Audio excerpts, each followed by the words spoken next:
अस्सलाम वालेकुम। रात को हैदराबाद में हुई बारिश और रात को 1:30 बजे हुई बारिश सराबपुर में हल्की हल्की, और कराची में बहुत ही गर्मी है। ये देखो ये 3 तलवार, और ये देखो 3 तलवार के पीछे शॉपिंग मॉल, बहुत सन्नाटा पड़ा हुआ है। कराची में इंतहाई शदीद गर्मी। और आगे भी लोग, यहाँ से मुझे एक राइड मिली, मैं ले जा रहा हूँ शाइन का प्लेस 200 में 3 किलोमीटर की राइड है।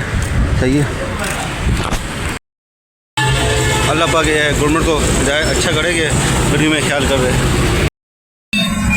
ये खाली चीनी,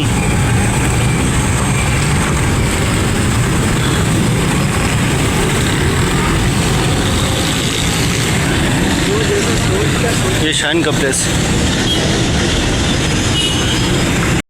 अस्सलाम वालेकुम। अभी राइड मार के आया हूँ मक्की मस्जिद में। वो ये बन्नी है, इसमें हमने लस्सी बनाया है। ये मेरे दोस्त आए, इसने बन्नी में वो बर्फ़ लाया 100 रुपये की दही, वो बन्नी, ये देखो बन्नी। और माशाल्लाह ऐसा बेहतरीन बना शरबत लस्सी का, यहाँ सारे तारीफ़ कर रहे थे।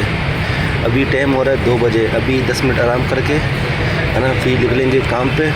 और सूरत बहुत गर्म है, गर्मी की, रात को बोले बारिश का। ये देखो कोई सन्नाटा, देखो कितनी गर्मी है। ये मिले पार्सल, कुरंगी ले जा रहा हूँ। सी ये पार्सल मिला कुरंगी का, ले जा रहा हूँ। ये देख, ये बाइक पे